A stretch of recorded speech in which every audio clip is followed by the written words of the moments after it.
Mạng y tế, vì sức khỏe cộng đồng.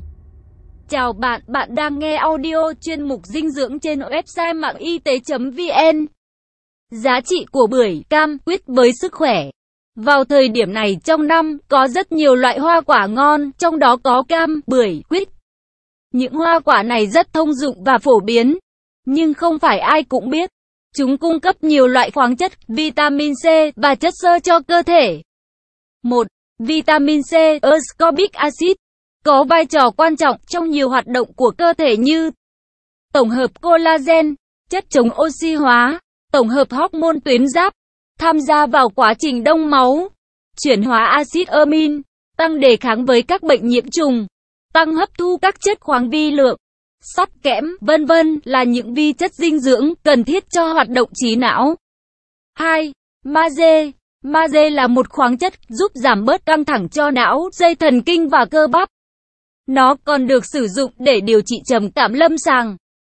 Magie bảo vệ bộ não khỏi chất thải ammoniac, thư giãn mạch máu, gia tăng mức độ magie trong não, sẽ cải thiện trí nhớ và học tập, trong khi sự thiếu hụt có thể dẫn đến trầm cảm, lo âu, bệnh tăng động, giảm chú ý, mất ngủ và mệt mỏi.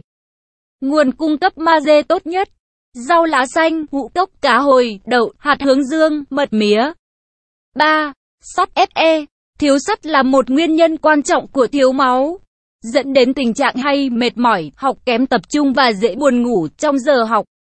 Chất sắt có nhiều trong huyết, gan, thịt, cá hoặc rau xanh như rau dền, rau ngót và các loại đậu. Sắt có nguồn gốc động vật thì dễ hấp thu hơn thực vật. Thiếu sắt cũng dẫn đến tình trạng giảm hoạt động thể chất và tinh thần, suy giảm miễn dịch, tổn thương cơ quan khác của cơ thể như mảng bồ đào ở mắt, móng, chậm lành vết thương. 4.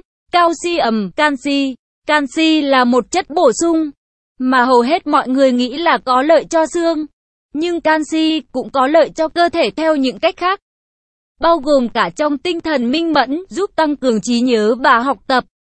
Sữa, các chế phẩm của sữa, tôm, cua, cá, vân vân là nguồn cung cấp tốt nhất canxi cho con người.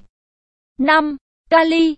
Kali có chủ yếu ở bên trong tế bào và giữ vai trò quan trọng trong các quá trình chuyển hóa, tham gia hệ thống đệm điều hòa pH của tế bào.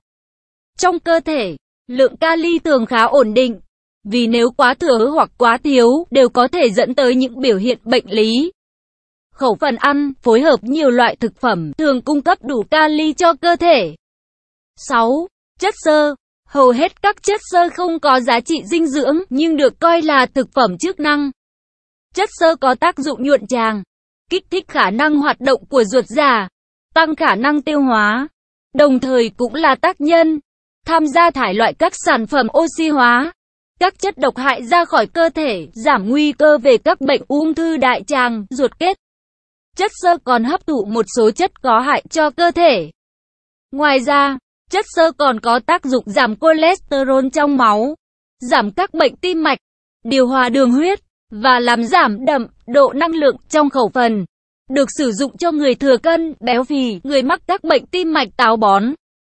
Chất xơ có nhiều trong rau, hoa quả, ngũ cốc, khoai củ. Những thực phẩm đã tinh chế như bột mì, bột gạo, lượng chất xơ giảm đáng kể. 7. Đường.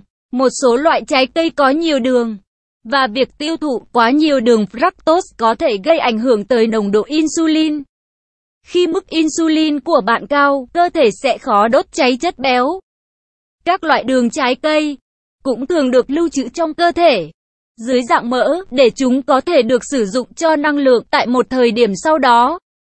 Nếu tiêu thụ hơn 25 gram fructose mỗi ngày, sẽ làm tăng nguy cơ bị chứng nhiễm mỡ trong các cơ quan như gan, bắp thịt, dẫn đến viêm và kháng insulin, rồi tiểu đường type 2.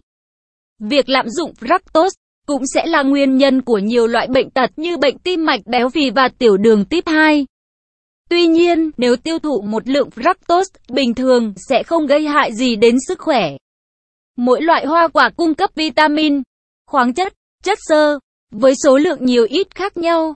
Nếu ăn uống đa dạng loại hoa quả thì các chất dinh dưỡng sẽ tự bổ sung cho nhau, và giá trị dinh dưỡng của hoa quả không phải ở quả to hay bé, vì vậy không có loại quả này tốt hơn loại quả khác.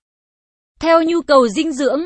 Khuyến nghị cho người Việt Nam để đáp ứng nhu cầu các chất dinh dưỡng từ rau xanh và hoa quả tốt cho sức khỏe. Người trưởng thành hàng ngày nên ăn 300g rau, 100 đến 200g hoa quả. Thạc sĩ, bác sĩ Nguyễn Văn Tiến, Trung tâm Giáo dục Truyền thông Dinh dưỡng, Viện Dinh dưỡng. Nội dung bài viết đến đây là kết thúc. Nếu bạn có thắc mắc, câu hỏi gì xin hãy chia sẻ bình luận bên dưới bài viết này. Mời bạn hãy đăng ký kênh Mạng Y tế, chia sẻ bài viết này tới bạn bè và theo dõi thêm những audio tiếp theo. Hy vọng bài viết này sẽ đem lại cho bạn nhiều điều bổ ích. Chúc bạn luôn mạnh khỏe.